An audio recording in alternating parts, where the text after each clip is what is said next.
Tenemos una hermosa oportunidad esta mañana de abrir este libro, la palabra de Dios. Abrir este libro para aprender lo que Dios nos quiere decir. Y vamos a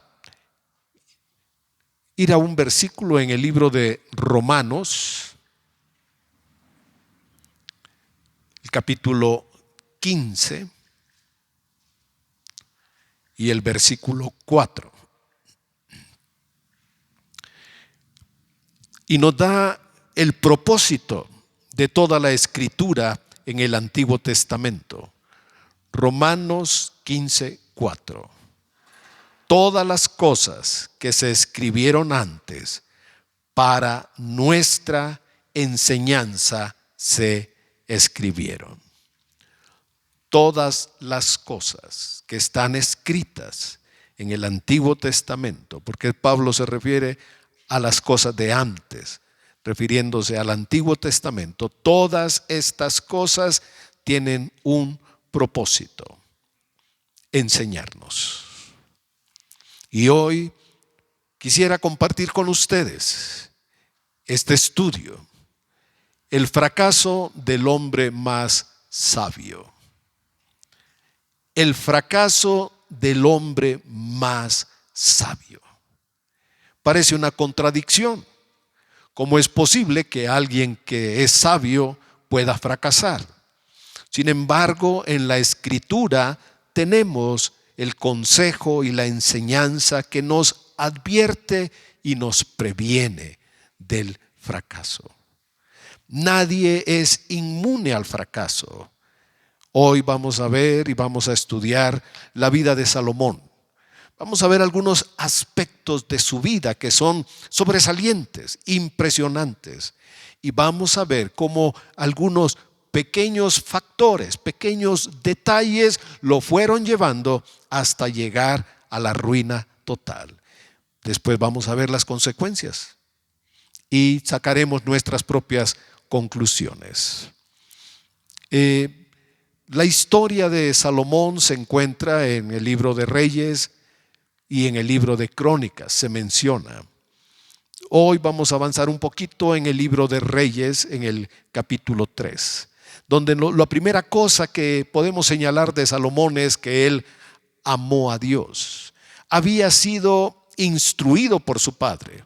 Su padre dedicó tiempo especial. Después Salomón hace referencia al hecho de que su padre le dedicaba tiempo para hablar acerca de la sabiduría. Y lo que nos dice el primer libro de Reyes, capítulo 3 y versículo 3, es que Salomón amó al Señor. Y él iba, dice el versículo 4, y sacrificaba en el lugar alto, porque todavía no estaba el templo y solamente había una tienda donde estaba el arca. Era algo que David había hecho. En esta oportunidad de ir y adorar a Dios, en ese hecho tan sencillo de apartar tiempo para Dios, fue cuando Salomón tuvo la visita del Señor en un sueño, donde dice que se le apareció una noche, capítulo 3, verso 5. Dios se le reveló en un sueño y le presenta a él una palabra maravillosa, que le dice Dios: pide lo que quieras que yo te dé. Él ha traído una instrucción de su padre, una enseñanza de su padre. Su padre le ha hablado de Dios, su padre le ha enseñado de Dios. Él sabía que su padre era músico, había creado instrumentos, había escrito salmos. Él sabía que su padre había sido un guerrero también, pero era un adorador.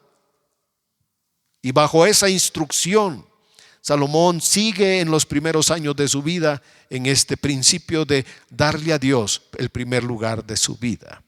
Y él, con toda esta enseñanza de su padre, dice en el capítulo 3, verso 9, que él hace la petición delante del Señor y le dice: da a tu siervo un corazón entendido.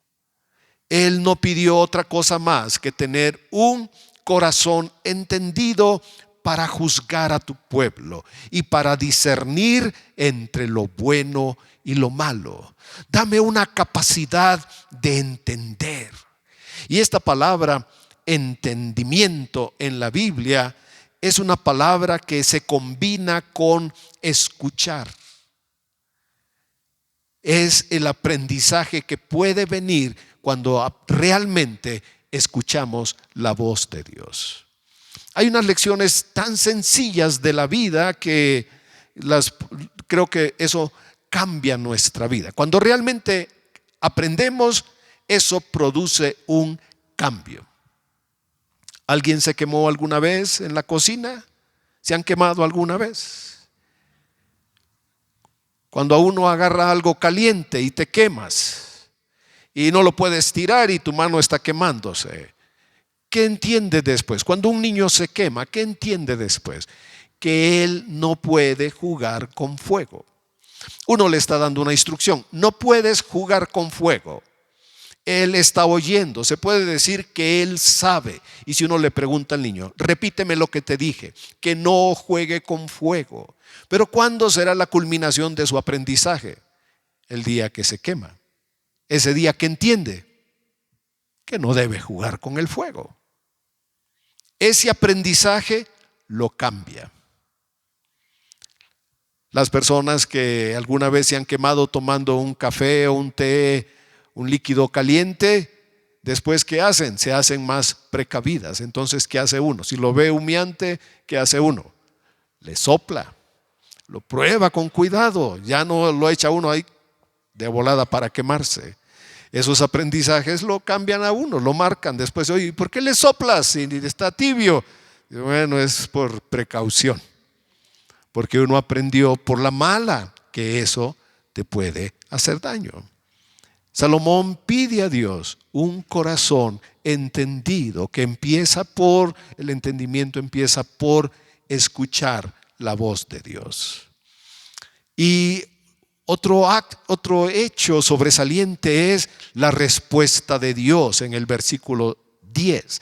Le agradó a Dios la petición de Salomón.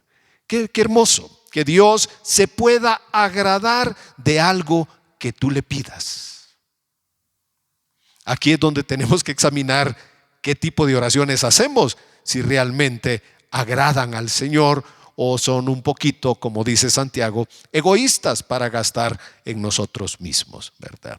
Señor, declaro mi Lamborghini, declaro mi Ferrari. Ya me vi ahí afuera de la iglesia con mi Ferrari, despidiéndome de los hermanos, dándole envidia a todos.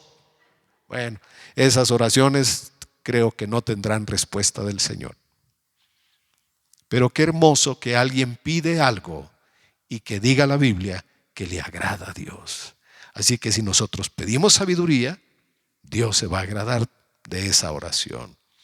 Y le dice el Señor, verso 11, porque has demandado esto y no pediste para ti muchos días, vivir muchos años, ni pediste riquezas, ni la vida de tus enemigos, sino que demandaste para ti inteligencia para oír juicio.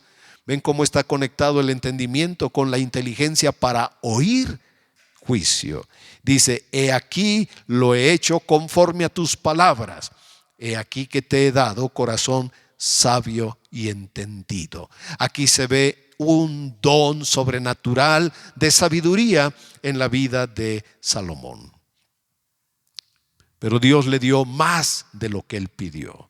Otro hecho sobresaliente, Dios le dio más, dice el verso 13.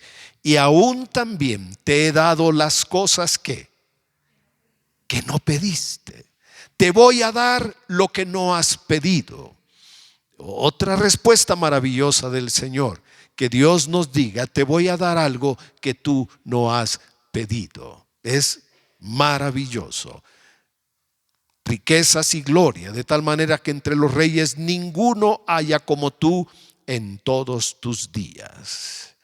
Y si pasamos al 4:21, vemos que Salomón extendió su reinado geográficamente. Él se extendió en todas direcciones, hacia el norte, hacia el sur, llegó incluso a ser frontera con Egipto, que era la potencia en aquel momento que estaba en el sur. Sirios, asirios estaban al norte y él se extendió. Si ustedes ven un mapa de Israel, hacia el lado derecho hay un desierto, entonces ahí no tenía caso extenderse, pero todo lo que él hizo fue extenderse, y dice que señoreaba sobre todos los reinos desde el Éufrates hasta la tierra de los filisteos y el límite con Egipto. Y sabe qué pasaba con aquella sabiduría, con el don que le había dado, que dice que le traían presentes y sirvieron a Salomón todos los días que él vivió. Otra cosa importante, en el reinado de Salomón hubo paz, dice el versículo 24.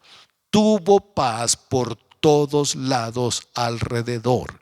El nombre de Salomón significa paz, y su reinado, bajo promesa del Señor, iba a ser un reinado de paz. Qué hermoso que haya paz en un gobierno. Pensemos lo que ha ocurrido en Ucrania, lo que hace la guerra. Destruye y separa familias, causa muerte, daño, destrozos de toda clase, daña a la sociedad. La gente vive en incertidumbre, la gente tiene que sacrificar su vida para defenderse. No nos ha tocado a nosotros, nos tocó hace un siglo. Ahora dice que él tuvo paz por todos lados, y Dios afirma en el 4:29 que le dio a él sabiduría y prudencia muy grandes. Y una cosa especial que habla de Salomón, dice que le dio anchura de corazón.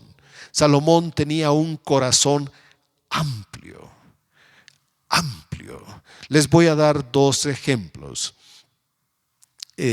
Yo he vivido en muchos lugares y en mucho tiempo me atendieron diferentes personas. He comido en toda clase de lugares y me han recibido toda clase de hermanos. Y he comido bueno, no quiero abundar en eso, pero quiero señalar que he visto personas que son muy estrechas en su corazón. Casi cuentan los granitos de arroz en la taza para preparar lo que van a preparar, porque son muy limitados en su mentalidad.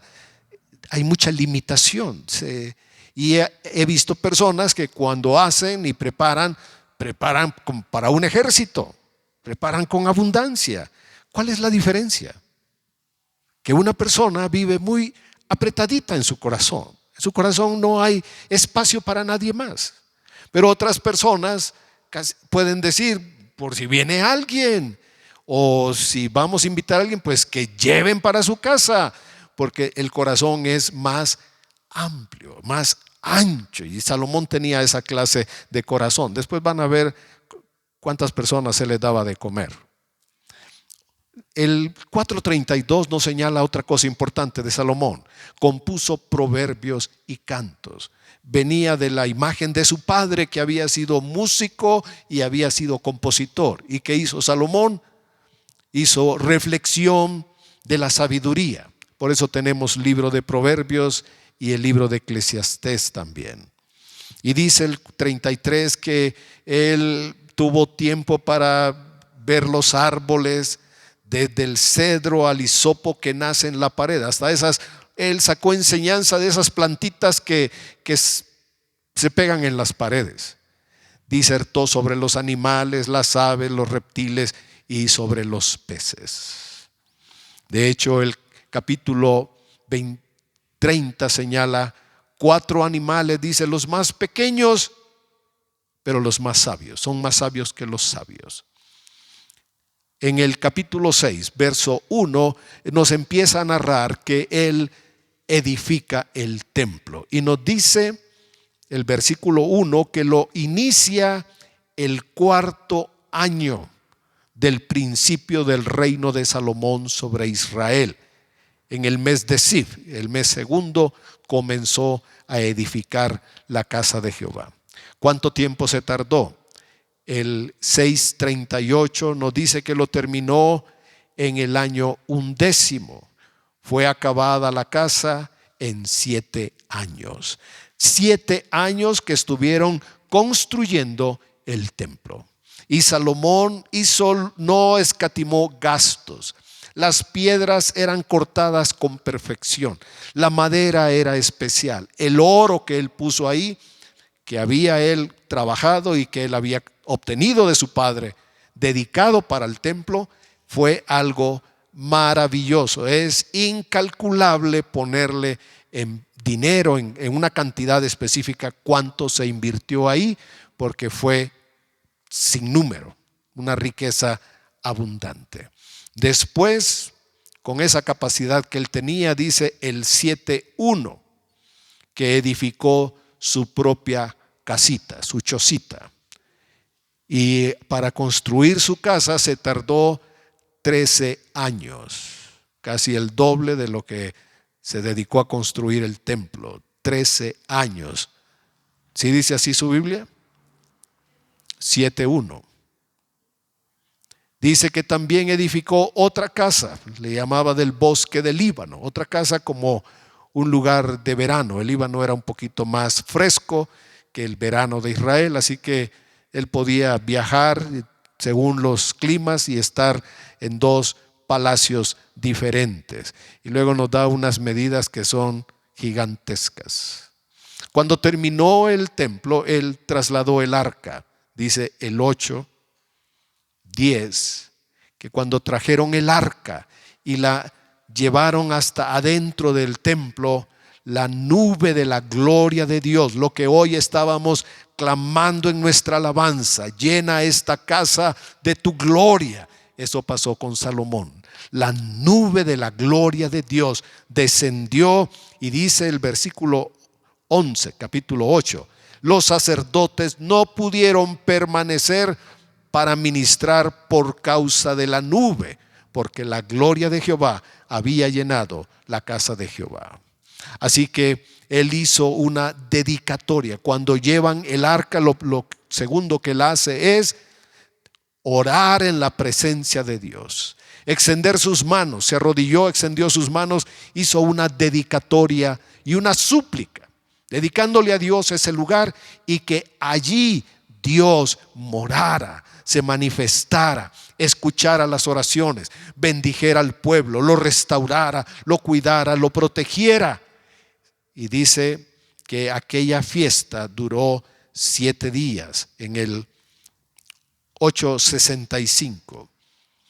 Y estaba tan buena la fiesta de dedicación que la continuaron 7 días más. 14 días de fiesta, de celebración de la casa del Señor. Mataron animales sin medida, no había cuenta de todo lo que hicieron. Y toda la gente, dice el verso 66, se fue a sus casas alegres, gozosos de corazón, reconociendo los beneficios que Dios les había dado. Después de esta construcción pasó un tiempo y Dios le habló por segunda vez y hizo un pacto con Salomón, dice el capítulo 9. Y leemos en el versículo 1, cuando Salomón hubo acabado la obra de la casa de Jehová. ¿Cuántos años? 7. Y la casa real, 13. Estamos hablando como de 20 años más o menos de construcción. Y todo lo que Salomón quiso hacer. Dice el verso 2, que el Señor se le apareció la segunda vez como se le había aparecido en Gabaón. ¿Cómo fue la primera vez? En un sueño. Ahora fíjense bien cómo Dios le habla a una persona en un sueño. Le habla directamente y la persona responde directamente también. En el sueño no solamente fue una imaginación de Salomón. En el sueño el espíritu de Salomón respondió al Señor y dijo: un corazón entendido. Y Dios le habló y dijo: eso te voy a dar, y te voy a dar lo que tú no has pedido. Quiero decirles, amados hermanos, para que esto aumente nuestra fe, que la oración más pequeña Dios no solo la puede contestar, sino que hará más de lo que un niño le puede pedir. Hará más de lo que un joven le puede pedir. Hará más de lo que un padre o un abuelo pida por sus nietos, por sus hijos. Dios la va a responder. Y acá viene Dios y hace pacto con Salomón y dice, vamos al verso 10, dice, aquí nos señala los 20 años. Aconteció al cabo de 20 años, cuando Salomón ya había edificado las dos casas, la casa de Jehová y la casa de Israel. Así que han transcurrido como 20 años. Y otra cosa que señalamos acá, porque Salomón anda bien en el camino del Señor, dice en el 9:25, de acuerdo a la instrucción de Moisés en la ley, todo el pueblo tenía que ir a donde estuviera el arca para hacer 3 fiestas.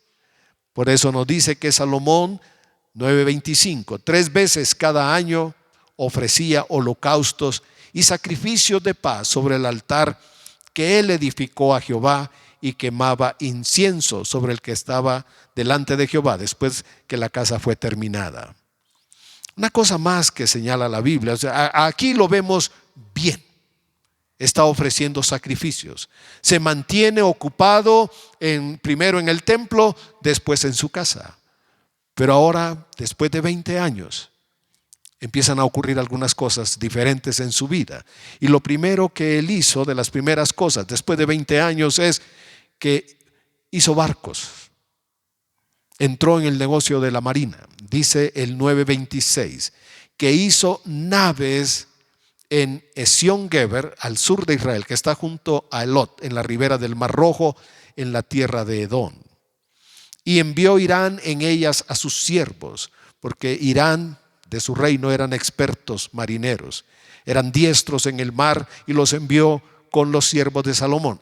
¿Qué misión tenían? Dice el verso 28, fueron a un lugar, Ofir, en territorio africano, y tomaron de allí oro, 420 talentos, y lo trajeron al rey Salomón. Había oro en esa región, pero no se podía hacer un viaje en camellos. Entonces se le ilumina la mente a Salomón y dice, vamos a mandar barcos. Y dice que trajeron 420 talentos. Hace años se hizo la conversión a dólares. Y la cantidad de los 420 equivalía a 12.215.700 dólares. Lo que le trajeron a Salomón en esos barcos. Con el tiempo vino la reina de Sabá y ella le trajo un regalito de 120 talentos de oro, y ese tiene un equivalente de 3.490.200 dólares. Estamos hablando de millones de dólares. Y cuando se determinó esas cantidades, hoy tendría que ser mucho más. Dice el verso 10 que la reina de Sabá le dio muchas especies, piedras preciosas. Nunca vino tan gran cantidad de especias como la reina de Sabá dio al rey Salomón, porque ella estaba impresionada por la sabiduría de Salomón. Viajó, se cree que desde el África, de Etiopía, cruzó el norte de África para venir a escuchar a Salomón. Y si vemos en el verso 14, capítulo 10, que Salomón dice que de sus rentas cada año recibía 666 talentos, con un equivalente de 19.310.610 dólares en oro. Cada año. Aparte dice el versículo 15 que recibía de los mercaderes, de la contratación de especias, de todos los reyes de Arabia, de los principales de la tierra. Y el 10:25 nos dice que recibía regalos constantemente. La gente lo quería ver y le llevaban regalos. ¿Qué le podríamos llevar nosotros a Salomón, hermanos? Después de que alguien le ha dado millones de dólares en oro, ¿qué le llevaríamos? Una plantita de la casa, unos taquitos, que ahorita vamos a ver lo que él comía. Dice que Todos le llevaban cada año, 10-25, sus presentes, alhajas de oro, de plata, vestidos, armas, especias aromáticas, caballos, mulos. Salomón alcanzó una riqueza inimaginable para nosotros. Vamos al 10:21, que nos habla un poquito de la calidad de servicio que había en su casa. Todos los vasos de beber eran de oro. Y la vajilla de la casa del bosque del Líbano era ¿qué? De oro fino. Nada de plata, porque en el tiempo de Salomón había tanto oro que la plata no la consideraron preciosa, aunque sí le regalaban plata también. Y la plata ha sido tan valiosa a través del tiempo que sigue dando el significado de dinero. Cuando alguien dice, no, hoy no tengo plata. No dice, hoy no tengo oro. Nosotros no alcanzamos al oro, tampoco la plata, pero la gente decía, ahora sí tengo plata. Cuando alguien recibe lo de la semana, la quincena, ¿qué dice? Ahora sí tengo plata, vénganse, los voy a invitar. Tenemos plata. No decimos, tengo oro, pero es interesante esto. Ahí les va esto. Vamos al 22. Habla de la provisión que había de comida cada día. Imagínense trabajar en la cocina del palacio de Salomón. Dice 30 coros de flor de harina, 60 coros de harina, 10 bueyes gordos, 20 bueyes de pasto, 100 ovejas, sin los ciervos, gacelas, corzos y aves gordas. Se calcula que al día Salomón gastaba $17,000 en comida. Estamos hablando solamente de la comida de un día. Y para hacer ese gasto de alimento, los que han estudiado esto dice que ahí en el palacio por lo menos comían unas 30,000 personas. Y al día siguiente, ¿qué hacían? Otra vez de lo mismo. Y esto duraba un mes, porque habían 12 gobernadores que le surtían a Salomón el gasto de cada día. 12 provincias que mandaban los bueyes, las ovejas, los venados, las aves y sustentaban ese día al rey Salomón. Pasaba un mes y ahora otro gobernador volvía a surtir cada día lo que se estima un gasto de casi $20,000 diarios de pura comida. Impresionante, creo yo. Pero el 10:22 nos dice que Salomón cada 3 años recibía una carga especial de sus barcos. El rey tenía en el mar una flota de naves de Tarsis con la flota de Irán. Una vez cada 3 años venía la flota de Tarsis y le traía ¿qué? Oro, plata, marfil, monos y pavos reales.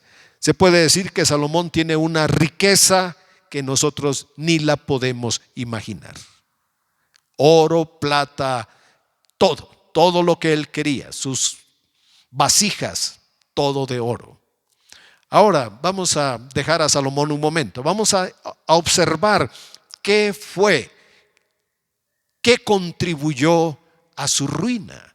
¿Cómo es que este hombre que está gozando de riqueza, de bendición, de sabiduría, que está gozando de placeres y de una riqueza inimaginable, cómo es posible que este hombre empiece a decaer? Entonces vamos a señalar algunos factores que poco a poco contribuyeron a su ruina. Fue como la gotera que poco a poco fue destruyendo la vida espiritual de Salomón. Pero lo primero que vamos a leer, vamos a ir un momento al libro de Cantares. Aquí aparece en el capítulo 2 y en el verso 15, Cantares pasando los Salmos, Proverbios, Eclesiastés, y ahí encontramos Cantares. Hay un pequeño principio en esta lectura, donde dice, capítulo 2, verso 15, cazadnos las zorras. ¿Las zorras qué? pequeñas, no las grandes, las zorras pequeñas que echan a perder las viñas. Las zorras pequeñas como son pequeñitas, son muy escurridizas, pero a lo que juegan las zorras pequeñas es a comer la raíz de las plantas. Su diversión para ellas es morder las raíces. Así que echaban a perder las viñas. No era una gran tempestad, no era un gran animal, era algo muy pequeño. Y la lección que esto nos da es que pueden haber cosas pequeñas que con el tiempo destruyen algo grande. Si toleramos cosas pequeñas, con el tiempo puede haber ruina. ¿Algún amén? Las cosas pequeñas suman. ¿Qué decimos cuando alguien explota? Es que fue la gota que rebasó el vaso. A veces las personas pueden soportar grandes presiones por mucho tiempo y de repente cuando bajan la guardia con algo pequeñito, se acabó todo.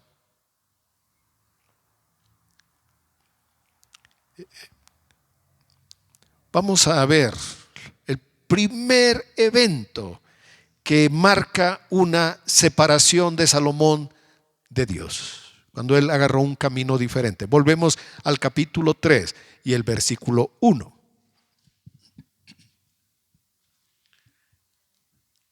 De Reyes siempre. Salomón hizo parentesco con el faraón, rey de Egipto. Reyes 3:1. Salomón hizo parentesco con faraón, rey de Egipto. Pues ¿qué hizo? Tomó la hija de faraón y la trajo a la ciudad de David. ¿Con quién se casó? Con una princesa. Uno puede decir, bueno, eso, ¿qué pensaríamos nosotros? Podemos decir, bueno, es que eso es estratégicamente es bueno. ¿Por qué? Porque eso iba a mejorar el comercio entre Egipto e Israel. El comercio iba a ser beneficiado.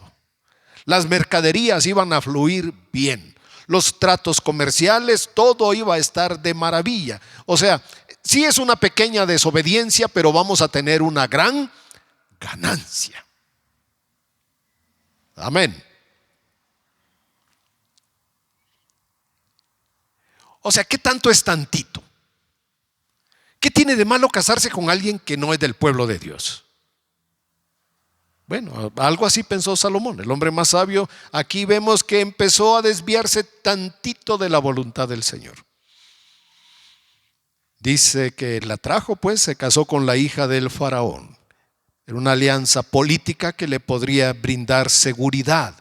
Le daría la paz que él necesitaba en la frontera sur. No iba a tener un enemigo atacándolo desde el sur. Y si a él lo atacaban desde el norte, tenía un aliado en Egipto que iban a defender a su hija o a los nietos que hubieran después de esto. O sea que aquí vemos el primer detalle, no se ve algo ofensivo, más bien se ve algo muy sencillo, es simple. No dice nada, solamente dice que hizo parentesco con el faraón. ¿A dónde fue a buscar una ayuda idónea? Al lugar donde Dios les había dicho nunca vuelvan a Egipto. Dios abrió el mar y les dijo nunca vuelvan a Egipto, no hay camino para regresar a Egipto. Así que ellos debieron haber tenido la instrucción clara, no podemos ir a Egipto. Aquí donde estamos Dios nos va a dar todo lo que necesitamos. Pero bueno, ¿quién le puede decir algo? Es el rey. ¿Y qué tiene de malo casarse con alguien? Es más, nos va a dar seguridad, nos va a bendecir. ¿Por qué se quejan ustedes si van a recibir beneficios de mi matrimonio? O sea, bueno, eso dejó a la gente sin palabras, sin argumentos. Pero aquí vemos el primer punto donde Salomón se empieza a separar de la palabra del Señor. La segunda cosa la encontramos en el capítulo 4, verso 26. Le gustaban los caballos a Salomón. Eso me recuerda a las personas que les gustan los caballos. Dice, pero no quería tener uno para él. El verso 26 nos dice que tenía 40,000 caballos en sus caballerizas para sus carros y 12,000 jinetes. 40,000 caballos. Dales de comer, limpia el establo de 40,000 caballos. Y los gobernadores eran los que también tenían que traer comida para los caballos de Salomón. Y había que darle mantenimiento a los carros. Y además 12,000 jinetes. Su oficio era montar los carros del rey Salomón. Otra cosa que hizo él, que no se ve que sea malo, porque no se ve que sea malo. No dice que es malo. Y además Dios no destruyó las naves como lo hizo con otro rey. Fue que Salomón buscó a los expertos para hacer naves, barcos para ir a buscar el oro. ¿Puede uno buscar el oro? Pero bueno, pues, ¿qué tiene de malo? Adquirir unas joyas, negociar con el oro. Y dice que fue, verso 28, que ya lo leímos, 9:28, que fueron a Ofir y tomaron de ahí oro. Y esos barcos siguieron buscando oro por todas partes. Cada 3 años ya vimos que le traían presentes de oro, marfil, monos, muchas cosas. Ahora, ¿qué es lo que ha hecho Salomón hasta aquí? Solamente se ha casado con una mujer que no era del pueblo de Dios. 1. 2, entró en el negocio de la compra de caballos, de carros, de jinetes, porque en aquel entonces tener un carro de guerra era como tener un tanque. Así que si alguien tenía carros, la gente decía, no, con 100 carros vamos a la guerra. No, aquel no lo atacamos porque tiene 500 carros. Salomón tenía 1,400 carros. Después hizo barcos. Primero se casa con una mujer fuera del pueblo de Dios. Después entra en el negocio de los caballos y de los carros. 3, hace barcos para buscar el oro. Ahora lleguemos al 11:1. Ahora ya Salomón está en una bajada, en una carrera hacia abajo, hacia la profundidad del pecado. Dice el 11:1, pero el rey Salomón amó, además de la hija de Faraón, a muchas mujeres extranjeras, a muchas. Todavía no nos da el número, no nos sorprende con el número, pero nos dice que fueron muchas mujeres.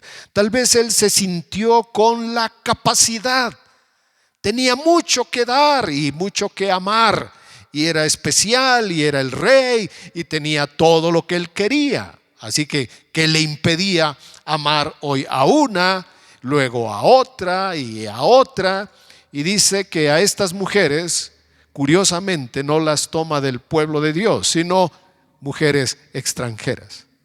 A las de Moab, a las de Amón, Edom, Sidón, Eteas, gentes de las cuales, dice el versículo 2, el Señor había dicho específicamente a los hijos de Israel, no os llegaréis a ellas, ni ellas se llegarán a vosotros. ¿Por qué? Porque harán inclinar vuestros corazones tras sus dioses. A estas pues, a las que Dios prohibió, se juntó Salomón con amor. Miren, lo primero que hizo fue leve, pero él lo toleró y todo el mundo lo toleró. Lo que hizo después fue grave. ¿Y dónde empezó? Con lo leve y lo pequeño. Con un paso pequeño de desobediencia se fue alejando del camino del Señor. Después se involucró con otra princesa, luego con otra, con otra, con otra. Y eran precisamente las personas que Dios había prohibido. Cuando llegamos al verso 3, nos dice que de una en una, de gota en gota. Tuvo 700 mujeres reinas y 300 concubinas. ¿Y sus mujeres qué hicieron? Influyeron en su corazón. ¿Se recuerdan quién dijo: sobre toda cosa guardada, guarda tu corazón? ¿Quién lo dijo? ¿Quién? Salomón. ¿Y ahora qué está haciendo Salomón? Entregando su corazón a muchas personas, a todas estas mujeres que eran prohibidas por el Señor. Aquí dice que desviaron su corazón. Es como cuando algo se empieza a salir del curso, cuando alguien como empieza a salirse del carril, se empieza a salir poco a poco, es un desvío. Pero el verso 4 dice algo más. Ahora no dice que se desvió, dice que cuando Salomón era viejo, sus mujeres ejercieron tal influencia que inclinaron su corazón tras los dioses ajenos. Causaron tal influencia que Salomón se olvidó de aquel que le había dado la vida, la riqueza y el reino. Se olvidó del propósito por el cual Dios lo había hecho rey. Inclinó su corazón tras dioses ajenos, y su corazón ya no era perfecto con Jehová su Dios, como el corazón de su padre David. Pero no solo quedó ahí, no fue un desvío ni una inclinación. Dice el verso 5 que Salomón siguió. Seguir es como ser discípulo, es como ser un seguidor de alguien. Siguió a Astoret, diosa de los sidonios, a Milcom, ídolo abominable de los amonitas. Dejó de seguir al Señor. Hizo lo malo, dice el verso 6, ante los ojos de Jehová, y no siguió cumplidamente a Jehová como David su padre. Ahí terminó. No, dije que iba en un camino descendente, cada vez más profundo, cada vez hundiéndose más. Verso 7, edificó Salomón un lugar alto a Quemos, ídolo abominable de Moab, en el monte que está enfrente de Jerusalén. Y algo triste, y a Moloc, ídolo abominable de los hijos de Amón. Moloc era el que requería el sacrificio de los primogénitos. Primero Egipto había matado a los primogénitos, ahora Moloc. Salomón le construye un lugar donde la gente puede ir a ofrecer sus hijos. Este es el rey Salomón, este es el hombre más sabio de la tierra, el hombre más sabio que existió. Y dice, así hizo para todas sus mujeres extranjeras, las cuales quemaban incienso y ofrecían sacrificios a sus dioses. Voy a decir dos cosas más que son importantes, que no las hemos visto hasta acá. Cuando se habla de los errores de Salomón, casi nadie los contempla, casi nadie los menciona. Quiero señalarles también que la forma en que él gobernó, que fue maravillosa, que hizo grandes cosas, el templo, su casa, los palacios, reconstruyó ciudades. Pero vamos al capítulo 12 y verso 4. Vamos a entrevistar al pueblo, vamos a conocer la opinión de aquellos que habían estado bajo ese gobierno. Y dice, cuando le van a pedir a Roboán que le baje tantito a la presión y al requerimiento que su padre había hecho, ellos le dicen, verso 4, tu padre agravó nuestro yugo, mas ahora disminuye tú algo de la dura servidumbre de tu padre y del yugo pesado que puso sobre nosotros, y te serviremos. ¿Cómo fue el gobierno de Salomón? No fue bueno. No fue algo de lo que todo mundo estuviera feliz, contento. Cuando dedicaron el templo, cuando se dedicó eso, así había fiesta. Pero cuando él empezó a construir su casa y empezó a embarcarse en todos estos proyectos, la gente sintió que no tenía un buen gobernante, tenía un yugo pesado que era servidumbre lo que ellos estaban viviendo. El gobierno de Salomón no fue exactamente un paraíso.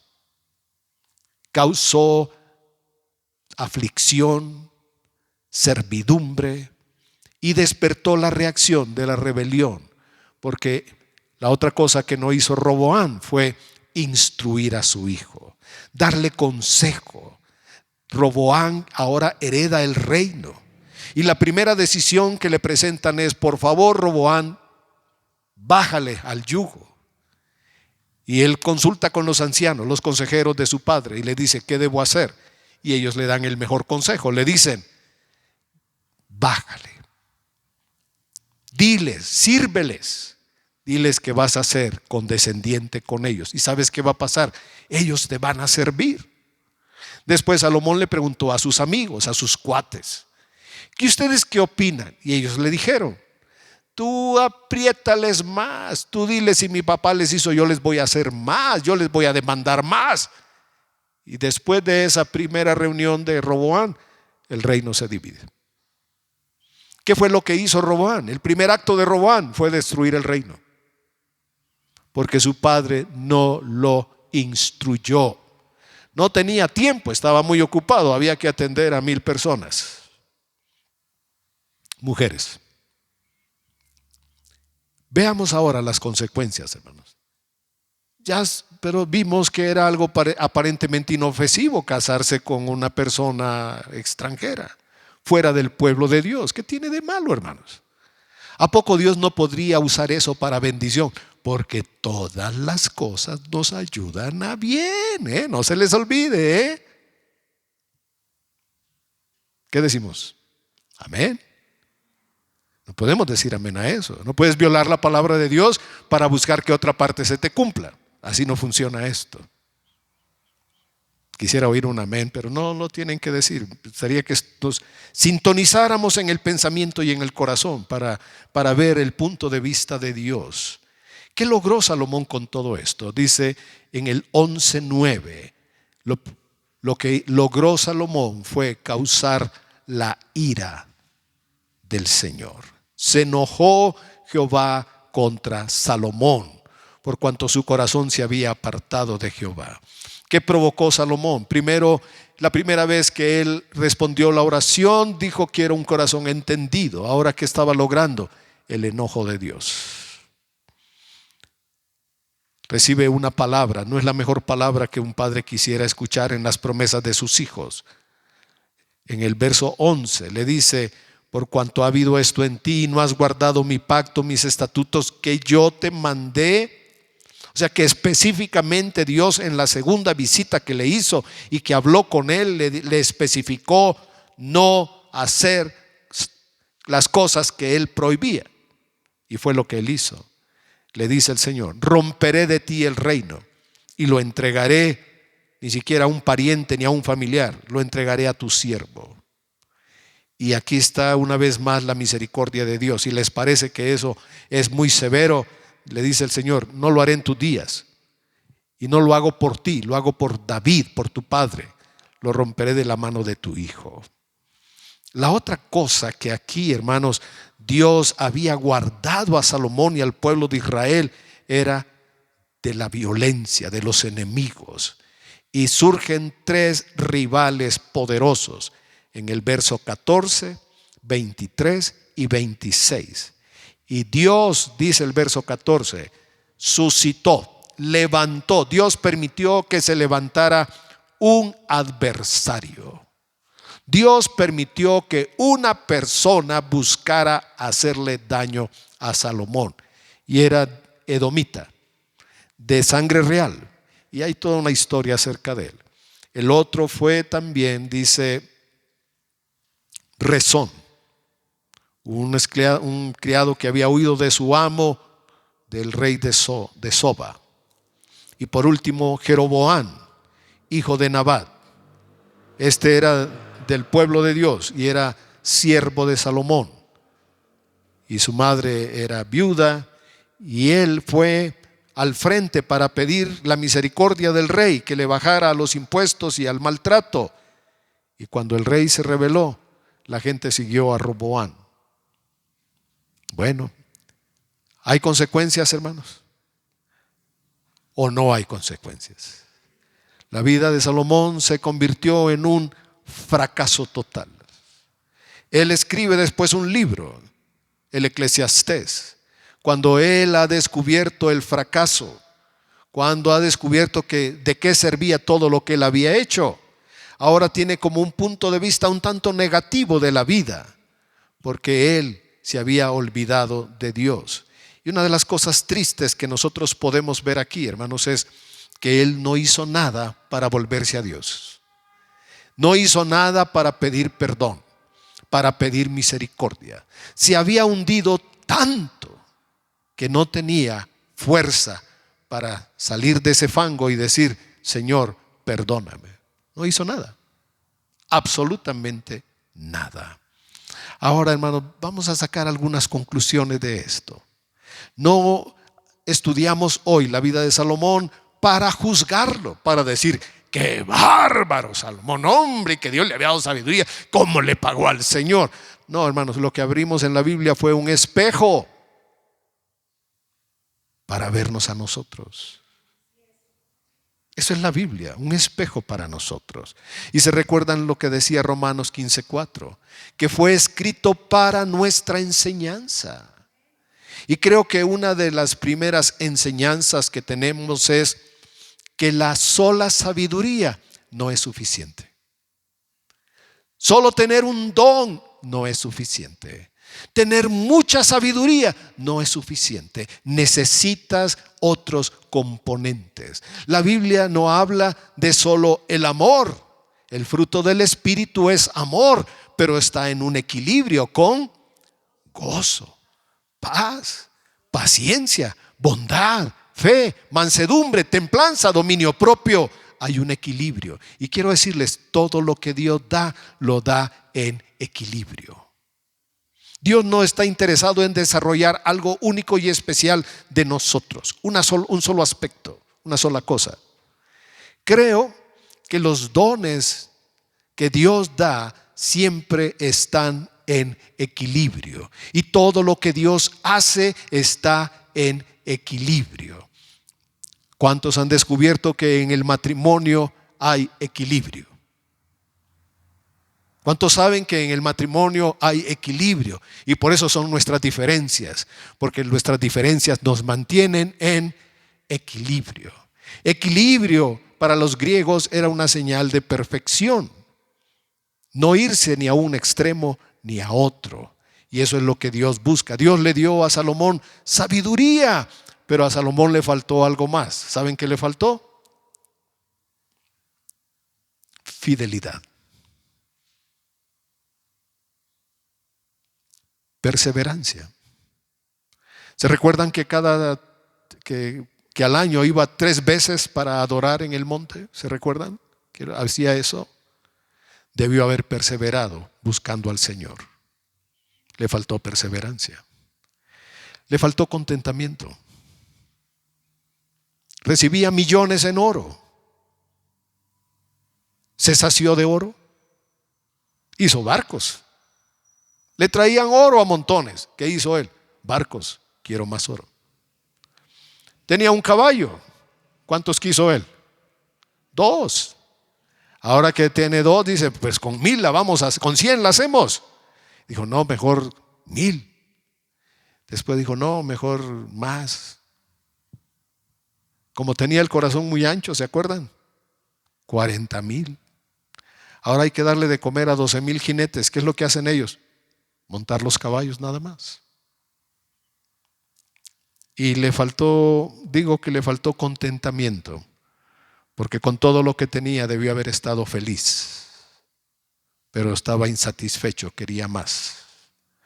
Y hermanos, la insatisfacción de la vida no se trata de una cantidad específica, de que ahora quiero tener un peso más, o quiero tener 1000 más, o 100,000 más, o ahora que tengo 1,000,000 quiero otro 1,000,000. La insatisfacción es algo del corazón. Nunca se va a satisfacer. El ojo no se sacia. El anhelo nunca se va a saciar. El placer nunca se va a saciar. Por eso es que debemos comer con medida. Debemos vivir con medida. Algún amén. Y la cereza del pastel que le faltó a Salomón, la obediencia. ¿En qué falló Salomón? En que no obedeció a Dios. Permitir cosas pequeñas que le fueron destruyendo. Ahora nosotros no somos sabios como Salomón, ¿no creen ustedes? Necesitamos la ayuda del Espíritu Santo. No somos tan sabios como Salomón. ¿Y qué hizo el más sabio? Fracasó. Y nosotros que no somos tan sabios, ¿qué debemos hacer? Tener cuidado. Ama al Señor.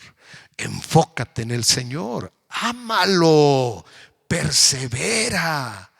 Debes estar contento en una manera sana. Contento para comer, contento para disfrutar, contento con el auto que tienes. Y si pudieras mejorar, hazlo sin sacrificar tu fe, tus convicciones, tu vida, que no afecte tu vida espiritual. Esa es una buena señal. Ahora Salomón, creo que él menospreció el consejo. La última lectura que vamos a tener está en Deuteronomio capítulo 17. ¿Por qué vimos todas estas cosas que hizo Salomón? Bueno, vamos a ir a la palabra de Dios. Cuando queremos resolver los problemas, cuando queremos entender por qué un fracaso, por qué una derrota, debemos venir a la palabra. En la palabra el Espíritu Santo nos dará sabiduría para resolver nuestra vida. Amados hermanos, ustedes tienen en su Biblia la fuente de sabiduría, la que enriqueció a Salomón. Tenemos los proverbios, pero no solo tenemos proverbios.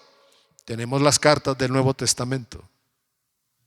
Tenemos el Éxodo, el Deuteronomio. Tenemos una riqueza. Si alguien dice, pues yo de aquí en adelante solo proverbios, pues mira, no es suficiente. Ya vimos que la sabiduría no es suficiente.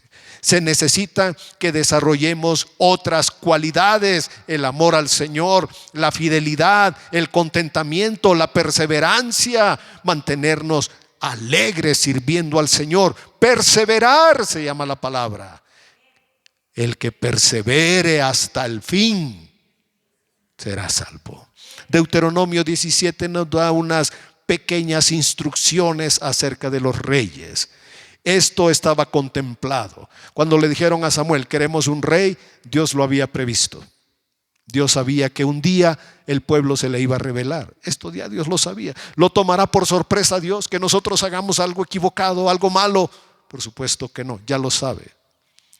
Dice el capítulo 17, cuando hayas entrado en verso 14, en la tierra que tu Dios te da, y tomes posesión y la habites, y digas, porque esto lo vas a decir un día, pondré un rey sobre mí como todas las naciones que están en mis alrededores. Bueno, dice Dios, pon un rey. ¿Qué? Que Dios escoja. ¿Quieres un rey? Asegúrate que sea uno que Dios escoja.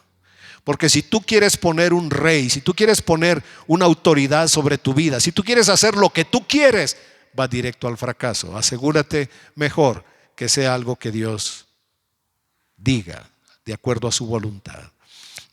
Primera indicación: de entre tus hermanos pondrás un rey. No puedes poner un extranjero, alguien que te explote, alguien que te mienta, que te engañe, que no sea tu hermano. Así que no puedes poner un extranjero. Ahora sí, versículo 16. Y todo esto, hermanos, que señalamos de Salomón, disculpen si les tomó mucho tiempo, es para compararlo con la palabra. Toda esa gloria, grandeza de Salomón lo vamos a comparar con la palabra. ¿Y qué dice? Pero él no aumentará para sí caballos.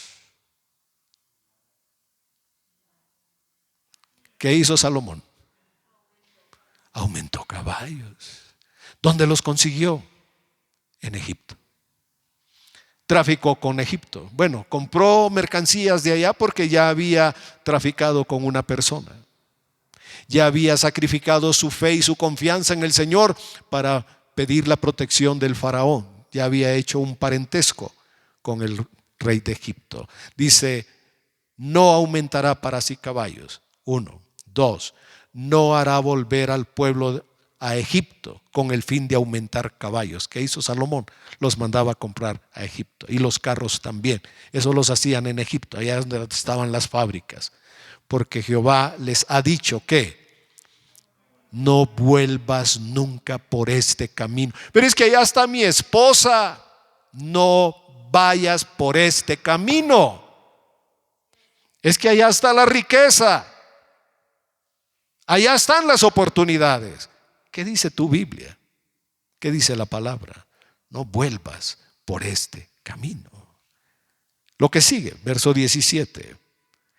Ni tomará para sí muchas mujeres, para que su corazón no se desvíe, ni plata ni oro amontonará para sí en abundancia. ¿Qué hizo Salomón? En abundancia. La tenía hasta en la mesa de su casa. Tenía sus habitaciones forradas de oro. Ahora la cosa más importante, verso 18. Y cuando se siente sobre el trono de su reino, entonces escribirá para sí en un libro una copia de esta ley. Él tendría que hacer de su puño y letra una copia de la ley, de los primeros 5 libros de la Biblia. ¿Para qué? Dice, del original que está en el cuidado de los sacerdotes levitas, y lo tendrá consigo. ¿Y qué? Y leerá en él ¿qué? ¿Cuándo? Pero es que está muy ocupado, está gobernando, tiene muchas mujeres que atender. Está muy ocupado, tiene muchos asuntos que atender. Pero ¿qué dice la palabra? Toma este libro y lee en él todos los días de tu vida, para que aprendas a temer a Jehová tu Dios, para guardar todas las palabras de esta ley y estos estatutos, para ponerlos por obra, para que no se eleve su corazón sobre sus hermanos, ni se aparte del mandamiento a diestra ni a siniestra, a fin de que prolongue sus días en el reino, él y sus hijos en medio de Israel. Había una dirección para Salomón. ¿Dónde estaba? En el libro. ¿Qué tenía que hacer Salomón? Leer el libro, meditar el libro. Cuando empezó a desviarse, ¿qué tenía que hacer? ¿Qué oportunidad tenía? Volver al libro. Cuando amó a la primera después de su esposa, ¿qué oportunidad tenía? Volver al libro. Cuando le trajeron tanto oro, debió haber sido suficiente, pero él quiso más. Entonces hizo naves, vayan por oro. ¿Dónde está el mejor oro? En Ofir. Hizo las naves. Después esos barcos le seguían trayendo constantemente oro. ¿Tuvo satisfacción? No. ¿Tuvo contentamiento? No. Porque nada puede satisfacer un corazón insatisfecho. Solo Cristo. Solo Jesús. Solo Jesús. Pienso que Dios nos quiere enseñar, hermanos. La sabiduría no es suficiente. Necesitamos amar al Señor, perseverar. Oras, persevera en tu oración. Lees la Biblia, persevera. No te desanimes, no dejes de reunirte, no dejes de confiar, no dejes de alabar, no dejes que nada enfríe tu relación con el Señor. La historia de hoy no fue para juzgar a Salomón, ni condenarlo, ni compararlo, ni crucificarlo y decir con todo lo que Dios le dio y luego cómo le pagó al Señor. No, abrimos un espejo. Aquel se llamaba Salomón. El espejo de este libro tiene tu nombre. ¿No es maravillosa la palabra del Señor? ¿No había una advertencia para evitar el exceso en todo lo que tuvo Salomón? Ahora, ¿qué podemos aprender nosotros? ¿Qué te puede llevar de esta historia? Se lo dejamos al Espíritu Santo. Hay mucha enseñanza en esto, porque un gran hombre fracasó cuando dejó de darle a Dios el primer lugar de su vida. No fracasó inmediatamente, no vino a la pobreza, pero sí vino a la miseria espiritual y a la muerte espiritual. Él hablaba de que del corazón manaba la vida, y sin embargo, con el engaño de Satanás y de todas estas personas, fue entregando poco a poco su corazón a las personas que no debió haberlo hecho. Vamos a orar. Vamos a orar, porque creo que esto nos debe llevar a todos nosotros a una reflexión. Si Salomón, que fue tan sabio, pudo fallar y fracasar, ¿qué me espera a mí? El fracaso no es lo único que nos puede esperar si permitimos que las zorras pequeñas empiecen a dañar nuestra vida espiritual, la raíz de nuestra vida espiritual. Les dije que las zorritas, ¿qué hacen? Comen la raíz. ¿Sabes qué hace el enemigo? ¿Dónde va a atacar? En la raíz. Ahora, las viñas no tienen unos troncos grandes, sus raíces son pequeñas, pero es lo que el enemigo va a atacar si toleras cosas pequeñas en tu vida. Y reconozcamos, hermanos, que si tenemos un don, necesitamos un equilibrio en nuestra vida. Y que ese equilibrio Dios a la mayoría de los que estamos ya casados nos ha dado en la pareja. Digo que a la mayoría, los que han pedido la bendición para casarse, porque en otros encontrarán otro nivel de juego y de sufrimiento. Vamos a orar. Podemos abrir el corazón ante nuestro Dios. Tenemos un hombre inmenso en cualidades. Un hombre sabio, empresario, un triunfador. Pero la Biblia nos dice que cuando él permitió zorras pequeñas en su vida, trajeron ruina, destrucción y fracaso a él, a su casa y a toda una nación. Oramos en el nombre de Jesús, líbranos del mal. Danos sabiduría. Danos entendimiento, danos consejo, danos buen juicio, danos discernimiento y danos el amor entre nosotros para amarnos y estimularnos a la fe y a dedicar nuestra vida para ti, Señor. Gracias por los dones que tienes en la vida de cada uno de tus hijos, que están para darle equilibrio a nuestra vida. Gracias por la riqueza del hogar, del matrimonio y los hijos. Gracias por la familia espiritual que nos das para tener equilibrio, para que nadie se sienta solo, para que nadie se sienta desamparado y que podamos mantener nuestra vida en unidad y en equilibrio. Ruego que bendigas a tu pueblo. Ruego que bendigas la vida de cada uno de tus hijos y que el Señor nos guíe en este camino de vida, de salvación, de esperanza. Que la vida de Salomón sea un gran aprendizaje para nosotros. En el nombre de Jesús. Amén. Amén. Y deseo que el Señor te bendiga. Que si te da sabiduría, te dé entendimiento, buen juicio, fidelidad, perseverancia, contentamiento y la cereza del pastel, la obediencia. En el nombre de Jesús. Señor les bendiga a todos, hermanos. Aleluya. Damos gracias.